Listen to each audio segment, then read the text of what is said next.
Penumpang yang terhormat, saya Kapten penerbangan kali ini. Selamat datang di penerbangan 914. Silakan kencangkan sabuk pengaman dan perhatikan tanda bebas asap rokok. Kita akan lepas landas dalam 5 menit.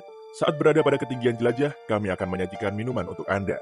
Waktu tempuhnya selama 37 tahun, semoga perjalanan Anda menyenangkan. Apa yang akan Anda lakukan jika Anda dalam perjalanan ke kota lain, namun tiba-tiba malah mendarat? Bukan cuma di kota lain, tapi juga di negara lain. Mungkin orang yang suka berpetualang akan menikmatinya, namun kebanyakan dari kita pasti kebingungan. Bahkan orang paling nekat sekalipun akan terheran-heran kalau diberitahu bahwa ia telah terbang selama hampir setengah abad. Pada 2 Juli 1955, pesawat Pan Amerika dengan nomor penerbangan 914 lepas landas dari New York menuju Miami, Florida. Saat itu cuaca cerah dan 57 penumpang di dalamnya sedang menantikan keindahan pantai di Florida.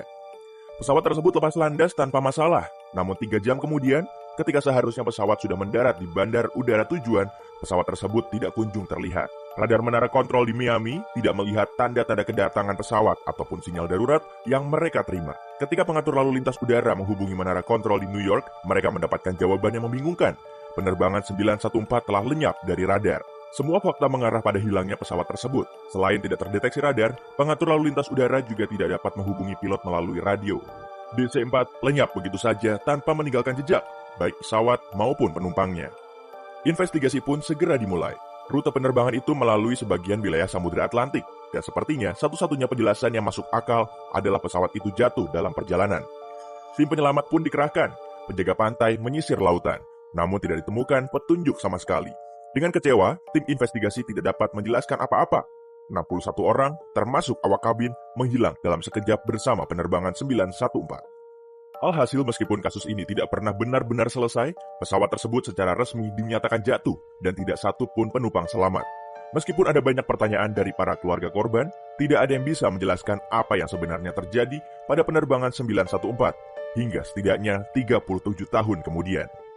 Kisah berlanjut pada 9 September 1992 di Caracas, Venezuela. Juan de la Corte, pengatur lalu lintas udara di Bandar Udara Caracas, mengawali harinya seperti biasa. Juan kembali bekerja, membuat segelas kopi, lalu kembali mengawasi pesawat di meja kerjanya. Saat ia sedang memberikan arahan pada satu penerbangan, sesuatu yang aneh terjadi. Tiba-tiba, ia melihat sebuah titik pesawat muncul entah dari mana di radar pemantau, seperti keluar dari persembunyian. Ini adalah hal yang tidak biasa terjadi di penerbangan sipil. De la Corte kemudian melakukan pengecekan beberapa kali dan berpikir pasti ada kesalahan. Tidak mungkin salah. Pengecekannya sudah benar. Dan akhirnya De la Corte beserta rekannya menyaksikan pesawat itu secara langsung. Dalam waktu kurang dari 10 menit pesawat tersebut semakin terlihat jelas. Awalnya pesawat terlihat biasa saja. Namun semakin dekat, semakin jelas bahwa itu adalah pesawat tua. Pesawat penumpang DC-4 McDonnell Douglas masih menggunakan baling-baling dan bukan menggunakan turbin modern. Pesawat seperti itu memang masih ada, tapi pasti sudah usang dan sebagian besar telah diganti dengan yang lebih baru. Tapi itu bukanlah awal dari keanehan. Yang paling mengherankan adalah ketika sang pilot pesawat misterius menghubungi menara lalu lintas dan bertanya dalam bahasa Inggris, "Kami di mana?" Sebagai petugas, Juan de la Corte menjawab bahwa mereka sedang berada di dekat Bandar Udara Caracas dan langsung menanyakan tujuan penerbangan tersebut.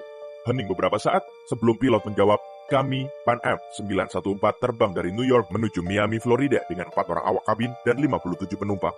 Menara kontrol benar-benar kecolongan. Apa yang dilakukan Pan Am dengan nomor penerbangan tersebut hingga melenceng 1.100 km dari titik tujuan? Dan bagaimana bisa pesawat itu tiba-tiba berada di Caracas? De la Corte kemudian dengan cepat menanyakan beberapa pertanyaan lagi kepada pilot. Dan apa yang ia dengar selanjutnya membuatnya kebingungan. Pilot itu berkata bahwa pesawat mereka dijadwalkan mendarat di Bandar Udara Miami pukul 9.55 tanggal 2 Juli 1955. Giliran seisi menara terdiam. Sebelum bertanya lebih lanjut, agar tidak memperburuk keadaan, menara kontrol mempersilahkan pesawat itu mendarat. De la Corte tidak mengerti bagaimana bisa pilot tersebut berkata demikian. Mungkin dia pikir pilot itu sudah gila. Tetapi tidak mungkin salah. Di dalam pesawat misterius itu terdapat sejumlah penumpang. Ia pun kemudian membantu Pan Am dengan nomor penerbangan 914 mendarat dengan selamat dan memutuskan untuk bertanya lebih lanjut setelah pesawat itu mendarat. Awak darat pun dikerahkan untuk memandu pesawat dan seluruh penumpang. Pesawat mendarat dengan selamat. Setelah sedikit tenang, Juan akhirnya memutuskan untuk menanyakan sesuatu yang sejak tadi mengganggunya. "Apa Anda tahu kalau sekarang tanggal 21 Mei 1992? Keheningan yang cukup panjang membuatnya sadar. Seharusnya ia tidak menanyakan hal itu. Ketika awak darat mendekati pesawat, suara pilot yang kebingungan di radio berkata, apa yang sedang Anda bicarakan?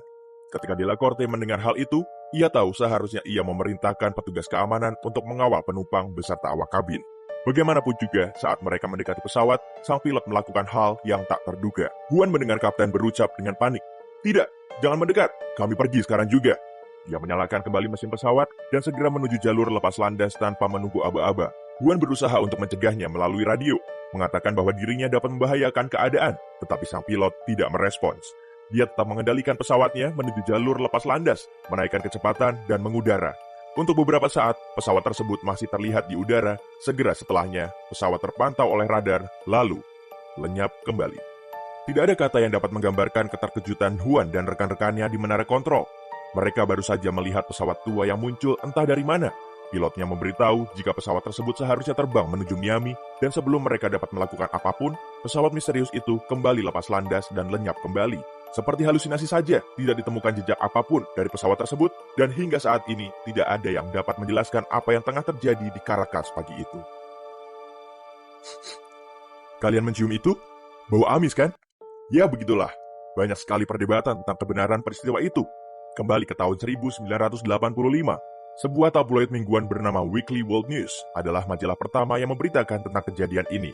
Iya, itu tahun 1985, 7 tahun sebelum versi yang populer muncul.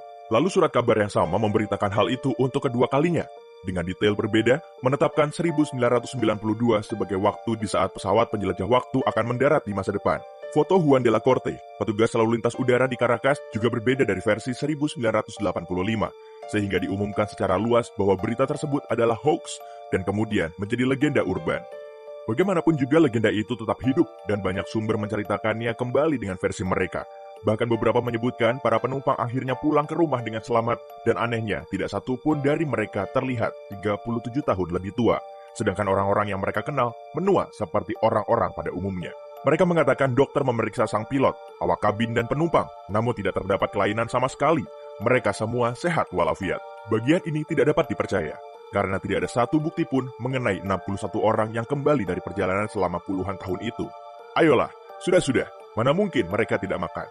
Satu hal yang terus bermunculan di internet dan membuat penasaran para pecinta cerita paranormal adalah sebuah kalender kecil yang entah bagaimana tertinggal di jalur lepas landas Bandar Udara Caracas sesaat sebelum pesawat itu mengudara. Kalender tersebut berasal dari tahun 1955 dan itu adalah satu-satunya peninggalan dari kejadian aneh itu. Masih banyak orang yang mengklaim bahwa kalender tersebut sungguhan, tapi sekali lagi, tidak ada bukti keberadaan kalender tersebut. Ya, siapa tahu ini memang hanya legenda urban. Atau bisa jadi ini adalah upaya konspirasi untuk menutupi fakta bahwa perjalanan lintas waktu itu mungkin dilakukan. Kita tidak tahu pasti. Ring ring. Bagaimana menurut Anda? Apakah penerbangan 914 tersesat di lorong waktu selama 37 tahun? Atau itu cuma hoax? Beritahu di kolom komentar. Jika Anda belajar hal baru hari ini, klik suka di video ini, lalu bagikan pada teman-teman Anda.